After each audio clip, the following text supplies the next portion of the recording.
പഹൽഗാം ഭീകരാക്രമണത്തിൽ കൊല്ലപ്പെട്ട ഇടപ്പള്ളി സ്വദേശി എൻ രാമചന്ദ്രന്റെ സംസ്കാരം നാളെ എറണാകുളം റിനൈ മെഡ്സിറ്റി ആശുപത്രിയിലെ മോർച്ചറിയിലാണ് മൃതദേഹം സൂക്ഷിച്ചിരിക്കുന്നത്. നാളെ രാവിലെ 7 മണി മുതൽ 9 മണി വരെ ഇടപ്പള്ളി ചങ്ങമ്പുഴ പാർക്കിൽ മൃതദേഹം പൊതുദർശനത്തിന് വയ്ക്കും. കൊച്ചിയിൽ നിന്ന് ചേരുന്നത് YS അഭിനന്ദാണ് കൂടുതൽ വിവരങ്ങളുമായി. അഭിനന്ദ, ഏറെ വേദനിപ്പിക്കുന്ന വാർത്ത തന്നെയായിരുന്നു കഴിഞ്ഞ ദിവസം വന്നത്. മകളുടെ മുന്നിൽ വെച്ച് വെടിയേറ്റ് മരിക്കുന്നു.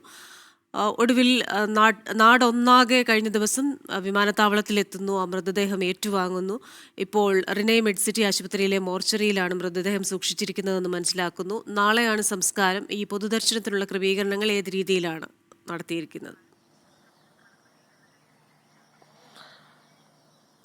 കൃഷ്ണ പകൽഗാം ഭീകരാക്രമണത്തിൽ കൊല്ലപ്പെട്ട കൊച്ചി ഇടപ്പള്ളി സ്വദേശി രാമചന്ദ്രന്റെ മൃതദേഹം ഇന്നലെ രാത്രി 8 മണിയോടുകൂടിയാണ് നെടുമ്പാശ്ശേരി വിമാനത്താവളത്തിലെത്തിച്ചത്. പിന്നാലെ മൃതദേഹം മോർച്ചറിയിൽ എത്തിക്കുകയായിരുന്നു. പാലാരിവട്ടം റിനൈ മെഡിസിറ്റി ഹോസ്പിറ്റലിലാണ് ഇപ്പോൾ മൃതദേഹം സൂക്ഷിച്ചിരിക്കുന്നത്. ഇന്നലെ തന്നെ ആയിരങ്ങളായിരുന്നു അന്തിമോപചാരം അർപ്പിക്കുവാനായിട്ട് നെടുമ്പാശ്ശേരി വിമാനത്താവളത്തിനും പാലാരിവട്ടം റിനൈ മെഡിസിറ്റി ഹോസ്പിറ്റലും എത്തിയത്.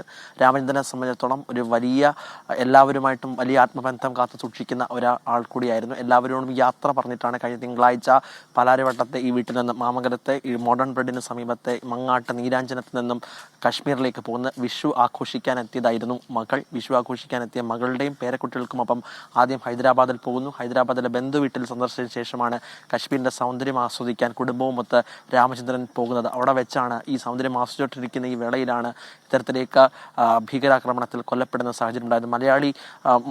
ആദ്യഘട്ടത്തിലൊക്കെ 27 പേർ മരിച്ചു എന്ന് കേട്ടപ്പോൾ നമുക്ക് മലയാളി ഉണ്ടോ എന്നുള്ള ചോദ്യമായിരുന്നു. അങ്ങനെയാണ് ഏതാണ്ട് 9 മണിയോടുകൂടി കൊച്ചി സ്വദേശിയായ രാമചന്ദ്രൻ കൊല്ലപ്പെട്ടു എന്നുള്ള വാർത്ത വരുന്നത്. യഥാർത്ഥത്തിൽ ഇപ്പോഴും ആ നടുക്കത്തിലാണ് കൊച്ചിക്കാർ മുഴുവനും. കാരണം കൊച്ചിയെ സംബന്ധിച്ചുള്ള 5 വർഷം മുമ്പാണ് അദ്ദേഹം പ്രവാസ ജീവിതം അവസാനിപ്പിച്ച് കൊച്ചിയിലെത്തുന്നത്.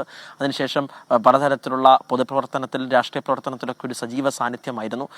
ഇവിടെ ഉണ്ടാകുന്ന പല പ്രശ്നങ്ങളിലുമൊക്കെ തന്നെ നേരിട്ടിടപെട്ട് എല്ലാവരുടെ ധൈര്യത്തോടു കൂടി നിലപാടുകൾ സ്വീകരിക്കുന്ന ഒരു ആൾ കൂടിയാണ് രാമചന്ദ്രൻ. അതുകൊണ്ട് രാമചന്ദ്രൻ അന്തിമോപചാരം അർപ്പിക്കാൻ ഒരുപാട് ആളുകൾ ഇന്ന് ഇവിടേക്ക് എത്തുന്നുണ്ട്. അദ്ദേഹത്തിന്റെ കുടുംബത്തെ ആശ്വസിപ്പിക്കാനായിട്ട് ഒരുപാട് ആളുകൾ ഇവിടേക്ക് എത്തുമെന്നാണ് പ്രതീക്ഷിക്കുന്നത്. രാവിലെ തന്നെ ഇവിടെ ആളുകൾ ഇപ്പോൾ എത്തുന്നുണ്ട്.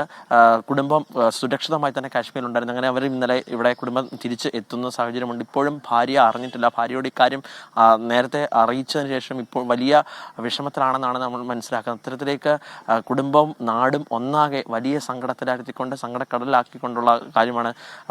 ഈ വഴി കൂടെയാണ് ഞാനിപ്പോൾ നിൽക്കുന്ന ഈ വഴിയിലൂടെയാണ് കാശ്മീരിലേക്ക് കഴിഞ്ഞ തിങ്കളാഴ്ച ഇവിടുന്ന് കുടുംബവുമായിട്ട് പോകുന്നത്. ഇപ്പോൾ നാളെ അത് ചേതനയേറ്റ ശരീരമായി മുന്നോട്ട് വരുമ്പോൾ അത് വലിയ നടുക്കത്തിലാണ് ഇപ്പോഴും നാട്ടുകാർ. എല്ലാവരും പ്രദേശവാസികളും അങ്ങനെ തന്നെയാണ് പ്രതികരിക്കുന്നത്. നാളെ രാവിലെ 7 മണി മുതൽ 9 മണി വരെ ഇടപ്പള്ളി ചങ്ങമ്പുഴ പാർക്കിലായിരിക്കും പൊതുദർശനത്തിന് വയ്ക്കുക. അതിനുശേഷം ഇവിടെ വീട്ടിലേക്ക് കൊണ്ടുവരും. മങ്ങാട്ട് നീരഞ്ജനം വീട്ടിലേക്ക് കൊണ്ടുവരും.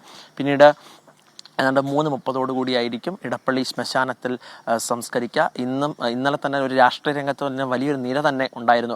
കേന്ദ്രമന്ത്രി സുരേഷ് ഗോപി, ജോർജ് കുര്യൻ, ഒപ്പം തന്നെ ഈ ജില്ലയിലുള്ള മുഴുവൻ MLA-മാർ, MP-മാർ, മന്ത്രി P. പ്രസാദാണ് സർക്കാരിന് വേണ്ടി അന്തിമോപചാരം അർപ്പിച്ചത്. അങ്ങനെ നിരവധിയായിട്ടുള്ള ആളുകൾ ഇന്നലെ തന്നെ രാഷ്ട്രീയ നേതാക്കൾ നെടുമ്പാശ്ശേരി വിമാനത്താവളത്തിൽ അദ്ദേഹത്തിന് അന്തിമോപചാരം അർപ്പിച്ചിരുന്നു. KPCC president K. Sudhakaran Palarivattom Renai Medicity ഹോസ്പിറ്റലിൽ എത്തിയിരിക്കുന്നത്. അത്രമാത്രം രാഷ്ട്രീയ രംഗത്ത് എല്ലാവരുമായിട്ടും വലിയ സ്വാധീനമുള്ള ഒരാൾ കൂടിയാണ്.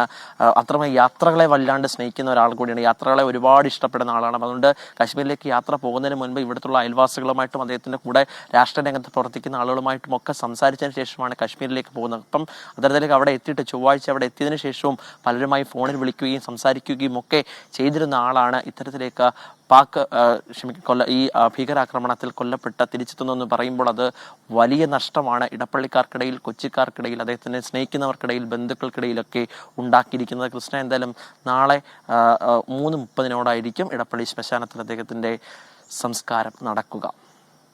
ശരി, കൊച്ചിയിൽ നിന്ന് വിവരങ്ങൾ നൽകുകയായിരുന്നു YS അഭിനന്ദൻ.